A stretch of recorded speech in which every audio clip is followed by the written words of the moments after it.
இந்த அவையினுடைய ஓம் ஸ்ரீ ஆதிசக்தி நீலாம்பரி நாராயணி நமஸ்துதே. இந்த அவையினுடைய பிறப்பு சிறப்புன்னா விநாயகர் பெருமானுடைய சிறப்புல ரொம்ப பெருமை ஔவையார் மேல. ஏன்னா அவருக்கு தெரியும் நம்ம அம்மாவுடைய சதை தான், அம்மாவுடைய அவதாரம் தான் அவருக்கு தெரியும். வேற யாருக்கும் தெரியாது. முருகப்பெருமானு கூட தெரியாது. அவை வந்து பார்வதியை சதை கிள்ளி கீழே போட்டா அதுல உருவானான்னு இவருக்கு மட்டும் தெரியாம யார்கிட்ட சொல்லல. ஏன்னா அந்த ஞான பழத்தை இவரு தானே வாங்கிட்டாரு. அதனால இது அதனாலதான் இந்த உருவம் உண்டாக்குனாக்கு அப்படின்ற ஒரு கருத்தை வச்சு பெருமான் அந்த இது சொல்றது கிடையாது. அதுக்கடுத்து வார்த்தை பார்த்தும் வாய் பார்த்து திரிய வேண்டாம், மதியோர் தலைவாசல் மிதிக்க வேண்டாம், மூத்தோர் சொல் வார்த்தை மறக்க வேண்டாம், முன்கோபக்காரரோடு இணங்க வேண்டாம், வாத்தியார் குழிய வைத்திருக்க வேண்டாம், வழிபறித்து திரிவோடு இணங்க வேண்டாம், சேராத புகழ்ந்தன் வள்ளிப்பங்கன் திருகை வேலாயுதம் செப்பாய் நெஞ்சே, தம்மை கருதாமல் கருமங்கள் முடிக்க வேண்டாம், கனவு கழி ஒரு நாளும் பேச வேண்டாம், ஒருதாரம் போர்க்களத்தில் போக வேண்டாம், பொது நிலத்தில் ஒரு நாள் இருக்க வேண்டாம், இருதாரம் ஒரு நாளும் தேட வேண்டாம், எழியாரை எதிரிட்டு கொள்ள வேண்டாம், குருகாரம் புனங்கை ஏழை பங்கன் குமரவேல் பாதத்தை கூறாய் நெஞ்சே, உணர்மிக்க நெஞ்சமே, விளையக்கூடிய நன்மை தீமைகளை எல்லாம் வழிகளிலும் ஆராய்ந்து பார்க்காமல் எந்த ஒரு காரியத்திலும் ஈடுபட கூடாது. நம்மிடம் பொருள் ஒப்படைக்கப்பட்டால் பொய் கணக்கெழுதி வஞ்சகம் செய்யக்கூடாது. பகையவர்கள் போர் புரியும் போர்க்களத்திலே எந்த கட்சியை சேராத போர் புரியும் ஆற்றல் இல்லாத ஒருவன் போகக்கூடாது. ஊர் பொதுவாக விடப்பட்ட நிலத்தில் அடாவடித்தனமாக ஒருபோதும் இருந்திட விடக்கூடாது. இக்காரணத்தாலும் கொலைகளவு செய்வரோடு இணங்கக்கூடாது. முனை திருமணம் செய்து கொண்டு இரண்டாவது மனைவியை தேவையற்று தேடிக்கொள்ளக்கூடாது. எழியாரை பலமற்ற செல்வம் அகற்ற தானே என்று அவளோடு பகை கொள்ளக்கூடாது.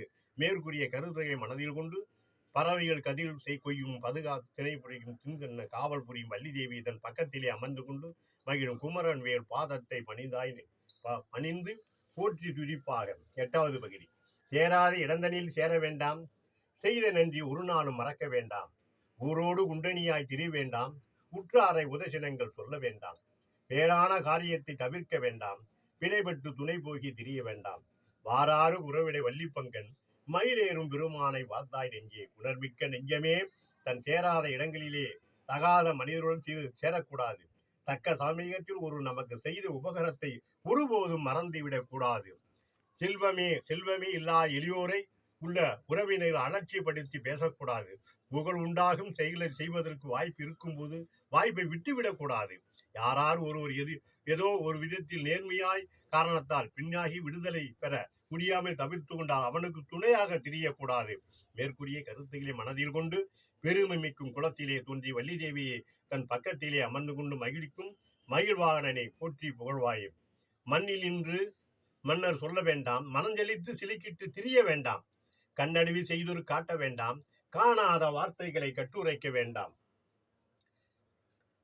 உண்படவே வார்த்தைகளை சொல்ல வேண்டாம், புறஞ்சொல்லி திரிவரோடு இணங்க வேண்டாம், புறம் மண்ணளந்து தங்கை மைந்தன் எங்கும் மயிலேறும் பெருமானை வாழ்த்தாய் நெஞ்சே. இப்படி ஔவையாருடைய சிறப்புகளை நம்ம ஒரு பகுதியா சொல்லிட்டு வரோம். உணர்மிக்க மனமே, இந்த மண்ணில் நின்று கொண்டு பற்றி குறைகளை சொல்ல மண் தொடர்பாக வழக்கு பட்சக்கூடாது, அல்லது ஒருதலை பட்சமாக தீர்ப்பு அளிக்க கூடாது. எனவே பொருள் கூறக்கூடாது. மனதில் வெறுப்பு கொண்டு யாரோடும் வீண் சண்டை திரியக்கூடாது. தச்சமின்றி கொடுமை செய்து கடுஞ்ச சொற்களை கூறி பிறாருக்கு துயர் உண்டாகக்கூடாது. கண்ணால காணாத கண்டதை கூறி பொய் வார்த்தைகளை பேசக்கூடாது. மற்றொரு மனம் புண்பட கடுஞ்சொற்களால் பரிகாசம் சொற்களை வாயால் சொல்லக்கூடாது. ஒருவர் எதிரில் இல்லாத போது அவர் உண்மையை அவரது பொய்யான குற்றங்களை குறைகளையும் வார்த்தைகளையும் வெளிப்படுத்தி திரிய அற்பரோடு சேரக்கூடாது. மேற்கூறிய கருத்துக்களை கொண்டு பெருமானின் தங்கை உமாதேவி பெற்ற மைந்தன் எம் தலைவன் மயில்வாகனன் வாழ்த்தி பணிவாகி நெஞ்சே. இப்படி ஒரு பகுதியா நம்ம சொல்லிட்டு வரோம். ஔவையார் 3வது பகுதி. 4வது பகுதி சொல்ல போகிறோம். ஓம் ஆதிசக்தி நீலாம்பரி நாராயணி நமஸ்துதே நமஸ்துதே நமஸ்துதே. லைக் பண்ணி ஷேர் பண்ணுங்க. அம்மா சப்ஸ்கிரைப்